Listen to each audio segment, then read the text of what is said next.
नमस्कार दोस्तों, स्वागत है आपका डेली न्यूज़ एनालिसिस में। This video series is presented to you by Ethica IAS. इस वीडियो सीरीज में हम आपके लिए लेकर आए हैं करंट अफेयर्स जो आपके यूपीएससी और स्टेट एग्जामिनेशंस में बेनिफिशियल रहेंगे।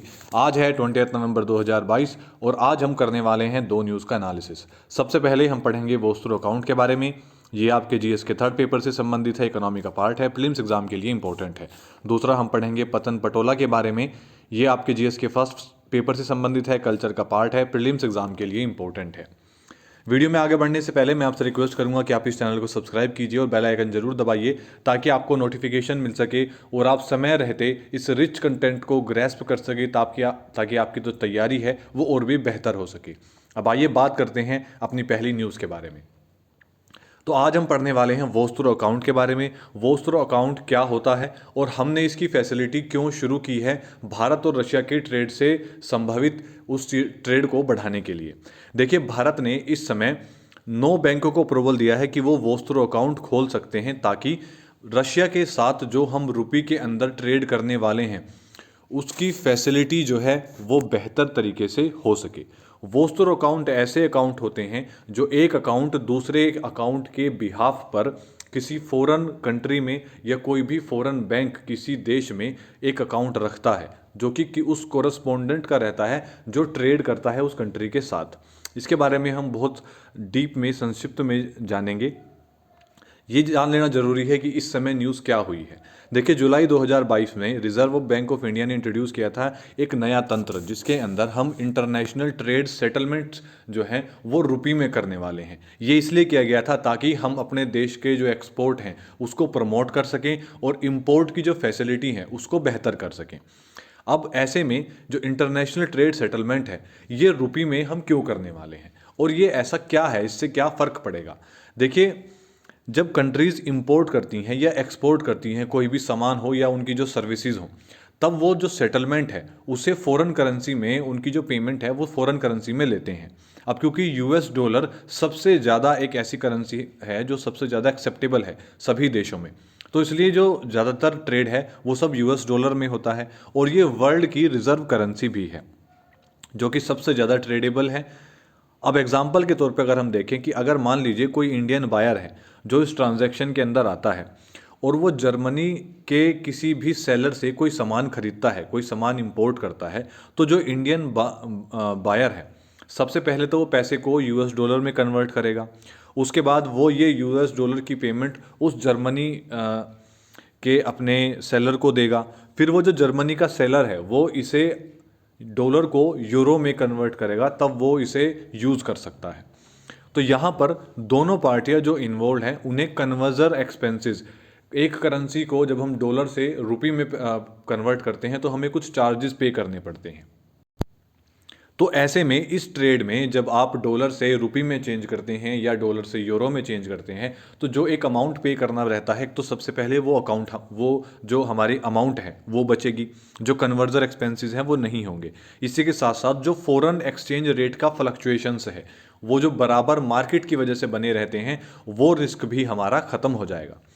अब ये जो वोस्टर अकाउंट है ये क्या काम करेंगे, ये हमारे लिए एक ऐसी भूमिका अदा करेंगे जिसके अंदर हम जो पैसा है उसे ना तो यूएस डॉलर में पे करेंगे ना रिसीव करेंगे। अब हम ये सारे इनवॉइस बनाएंगे भारतीय रुपये में। अब ये रुपया हम रुपए से ही पेमेंट करेंगे और रुपए को भी एज अ पेमेंट एक्सेप्ट करेंगे, जिसे हम एक रुपए वोस्त्रो अकाउंट भी कह सकते हैं। अब वोस्टर अकाउंट बेसिकली होता क्या है। देखिए, रुपी वोस्टर अकाउंट का मतलब ये है कि कोई भी फॉरेन एंटिटी होल्डिंग भारतीय बैंक में इंडियन रुपीज़ में जब पैसे को रखेगी या उनके पास जब इंडियन रुपीज़ में पेमेंट होगी किसी फॉरेन बैंक की, इसे आप ऐसे समझ सकते हैं जैसे मान लीजिए भारत का कोई भी एक इम्पोर्टर है, वो पेमेंट करता है किसी फॉरेन ट्रेडर को जहाँ से उसने सामान मंगाया है, तो वो उसे ट्रेडर को पेमेंट करेगा रुपये में और वो ये पेमेंट करेगा उसके वोस्टर अकाउंट में। ये वोस्टर अकाउंट उसका किसी भी बैंक में हो सकता है। जैसे अभी हमारे यहाँ 9 बैंकों को ये अप्रूवल मिला है कि आप वोस्टर अकाउंट खोल सकते हैं, तो इनमें से किसी भी एक बैंक में उसका अकाउंट हो सकता है। उसका अकाउंट होगा अपनी कंट्री के किसी बैंक में और वहाँ से उस कंट्री के उस बैंक के साथ फैसिलिटेट करके हमारे यहाँ पर एक वोस्टर अकाउंट उसका खोल हो जाएगा, जिसके अंदर ये जो पेमेंट है डायरेक्ट उस अकाउंट में जाएगी। उसके बाद मान लीजिए अगर वो पर्टिकुलर बंदा कोई सामान अपने यहाँ इंपोर्ट करता है, मतलब भारत से सामान एक्सपोर्ट होता है, तो इसी अकाउंट के थ्रू वो पेमेंट कर सकता है भारतीय सेलर को जो भारत से सामान बेच रहा है। तो ये फैसिलिटेट करेगा कि जो ट्रेड है वो रुपी में हो सके, जो कन्वर्जन चार्जेस हैं, कन्वर्जन मैकेनिज्म है, उससे बचा जा सके, और मार्केट के जो रेट फ्लक्चुएशंस है डॉलर के, उससे भी बचा जा सके। और ये इसका मुख्य कारण इस समय ये है कि हम रशिया की इकोनॉमी को सपोर्ट करने के लिए हमने ये डिसीजन लिया था आरबीआई ने। अब इसकी ज़रूरत क्या है, हम ये जो सेटलमेंट है ये किस तरीके से करेंगे। देखिए, आरबीआई के हिसाब से promote growth of global trade, अगर हमें ग्लोबल ट्रेड की जो ग्रोथ है उसे प्रमोट करना है और इस चीज़ पर ध्यान देते हुए कि भारत का एक्सपोर्ट बढ़े, तो हमें इस समय ज़रूरत है कि हम अपना जो ग्लोबल ट्रेडिंग है उसमें हमारा जो इंटरेस्ट है उसको बेहतर करें, उसको बढ़ाएं, अपना सपोर्ट बढ़ाएं, अपनी कम्युनिटी के लिए, इंडियन रुपी के लिए हम वो सपोर्ट जनरेट करें और ये जितना भी ट्रेड है उसे रुपी में शुरू करें। इससे जो एक एडिशनल चार्जेस हैं वो ख़त्म होंगे। अब इससे हम लोग क्या करेंगे, इससे हम एक एडिशनल अरेंजमेंट करेंगे जिससे जितने भी इन्वॉइस हैं वो सब इंडियन रुपीज़ में बनेंगे।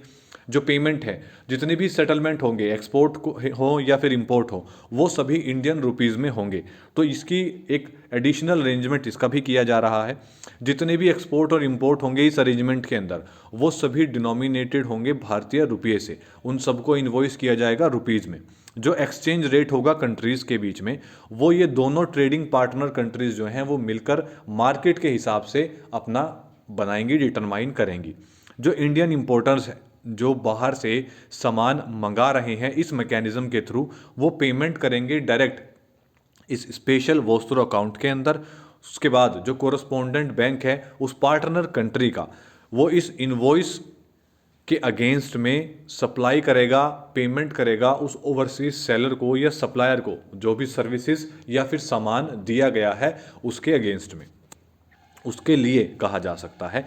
इंडियन एक्सपोर्टर्स जो हैं ये एक्सपोर्ट जितने भी गुड्स एंड सर्विसेज हैं उसके जो मैकेनिज्म को इस रूल के अंदर फॉलो करेंगे कि जितना भी पैसा है वो उनकी स्पेशल वोस्टुर अकाउंट के कोरस्पॉन्डिंग बैंक की, पार्टनर कंट्री के जो कोरस्पॉन्डिंग बैंक है उसमें जाएगा। अब मान लीजिए जो इंडियन एक्सपोर्टर है उसने कोई सामान बाहर भेजा है, तो जो बाहर का पार्टनर बैंक है उस कंट्री का, उसके अकाउंट के अंदर जो पैसा है उसी से भारत के जो एक्सपोर्टर हैं, भारत के एक्सपोर्टर को पेमेंट दी जाएगी इंडियन रुपी में ही। इसी के साथ साथ सितंबर में आरबीआई ने अलाउ किया था पब्लिक सेक्टर यूसीओ बैंक को कि वो एक स्पेशल रुपी वोस्टुर अकाउंट खोले रशिया के गैज़प्रोम बैंक के लिए। ये इसलिए किया गया था ताकि जो इंपोर्ट हैं जो रशिया से किए जा रहे हैं उनकी पेमेंट रुपीज़ में की जा सके और उस क्रेडिट को, उस पेमेंट को डायरेक्ट इसके वोस्टुर अकाउंट में डाला जा सके। अब देखिए, जो पैसा इस वोस्टुर अकाउंट के अंदर डिपॉजिट किया जाएगा इसी का इस्तेमाल किया जाएगा इंडियन एक्सपोर्टर को पे करने के लिए जब रशिया में कोई सामान मान लीजिए भारत से एक्सपोर्ट होता है।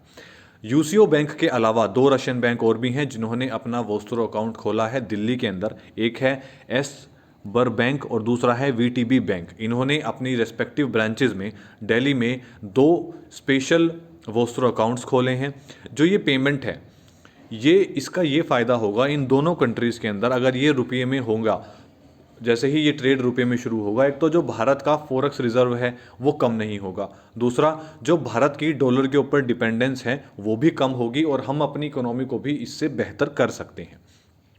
अब देखिए, कौन सी कंट्रीज़ ऐसी हैं जो इस मॉडल को यूज़ करेंगी या जिन्हें इस मॉडल के यूज़ करने से फ़ायदा होगा। देखिए, जैसे एक्सपोर्टर्स बॉडीज़ हैं, आरबीआई का ये कहना है कि देखिए जो एक्सपोर्टर बॉडीज़ हैं भारत की, वो ऐसे कंट्रीज़ को भी एक्सपोर्ट कर सकती हैं, उनके साथ भी ट्रेड कर सकती हैं जिन कंट्रीज़ पर सैंक्शन लगे हुए हैं, जैसे रशिया और ईरान। मेनली यही दो कंट्रीज़ हैं जिन पर सैंक्शन लगे हैं। इसके अलावा जैसे अफ्रीकन कंट्रीज़ हो गई, साउथ अमेरिकन कंट्रीज़ हो गई, या फिर हमारे नेबर श्रीलंका हो गया, जिनके पास इतना ज़्यादा एक्सेस नहीं है हार्ड करेंसीज़ का, उनके साथ हम इस एक्सपोर्ट को बढ़ा सकते हैं, अपने इंडियन रुपी, अपनी करेंसी को मजबूत कर सकते हैं और वो कंट्रीज़ इसका फ़ायदा उठा सकती हैं। अब बात करते हैं एक्सचेंज रेट की कि ये कैसे डिटरमाइन होगा। देखिए, एक्सचेंज रेट जो है वो इंडियन करेंसी और जो भी ट्रेडिंग पार्टनर होगा हमारा जिसके साथ हम ये ट्रेड कर रहे हैं, ये दोनों मिलकर डिटरमाइन करेंगे और जो सेटलमेंट होगा वो पैसे में, रुपये में ही होगा। बैंक जो हैं वो अलाउ करेंगे कि लेटर ऑफ क्रेडिट दिया जाए या फिर बैंक की कोई गारंटी दी जाए, एडवांस पेमेंट्स ऑफर की जाएं ताकि जो एक्सपोर्टर्स हैं उसकी ट्रेड की ट्रांजैक्शन को फैसिलिटेट करने के लिए। जो करंट सिस्टम है पेमेंट का वो कैसा है, वो क्या चल रहा है। देखिए फिलहाल जो इंटरनेशनल ट्रांजैक्शंस है वो मोस्टली फॉरेन करेंसीज में होती है, जैसे कि US dollar, British pound, euros या फिर येन। पेमेंट अगर हम रुपए में करना चाहते हैं तो ये अलाउ है हमारी कुछ नेबरिंग कंट्रीज के अंदर, जैसे हम करते हैं नेपाल और भूटान के साथ। जो इंडियन कंपनीज हैं ये यूजुअली जितने भी इंपोर्ट हैं उसे फॉरेन करेंसीज में पे करते हैं। जो भी सामान ये मंगाते हैं उसकी पेमेंट सभी फॉरेन करेंसीज में की जाती है। हालांकि जो एक्सपोर्टर्स हैं ये भी इन्हें भी फॉरेन करेंसी में ही पे किया जाता है, उसके बाद ये इसे कन्वर्ट करते हैं रुपीज़ में, और मोस्ट केसेस में ऐसा ही होता है। अब क्योंकि डॉलर जो है उसकी मार्केट डिपेंडेंसी ज़्यादा है, उसकी मजबूती ज़्यादा है मार्केट के अंदर, और वो ज़्यादा कंट्रीज़ के अंदर एक्सेप्टेबल है, तो ज़्यादातर ट्रेड सारा यूएस डॉलर में ही होता है। अब हम बात करते हैं अपनी दूसरी न्यूज़ के बारे में। देखिए मोदी जी ने इस समय G20 जो समिट चल रही है उसमें इटालियन प्राइम मिनिस्टर को एक गिफ्ट दिया है, और गिफ्ट में इन्होंने दिया है पटन पटोला स्कार्फ। ये एक एंशियंट गुजरात आर्ट है, इसके बारे में आज हम पढ़ेंगे, और कौन कौन से गिफ्ट किस प्रेसिडेंट को दिए गए हैं इसके बारे में भी आज हम जानेंगे। तो जैसे कि G20 समिट अभी चल रही है, प्राइम मिनिस्टर नरेंद्र मोदी जी पिछली बार भी जब एससीओ समिट में गए थे तब उन्होंने कई सारे गिफ्ट अलग अलग कंट्रीज़ में दिए थे। ये एक तरीका है अपने हमारे देश के जो हैंडीक्राफ्ट्स हैं या जो हमारी ट्रेडिशनल प्रैक्टिसेस चलती आ रही हैं उसको प्रमोट करने का। और देखिए जब हमारे प्राइम मिनिस्टर इस तरीके से प्रमोशन करते हैं तो चीज़ें ज़्यादा बेहतर स्तर पर होती हैं।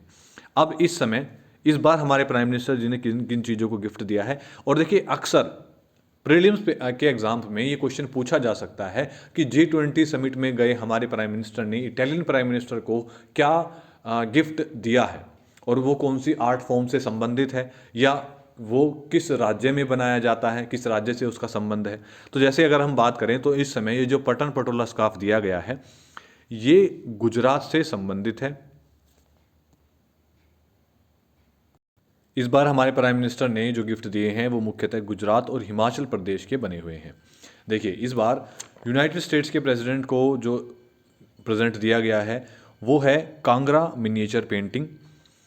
यूके पर के प्राइम मिनिस्टर को जो दी गई है वो है गुजरात टेक्सटाइल की हैंडमेड माता नी पचेडी, जो कि टेम्पल्स में ऑफर की जाती है।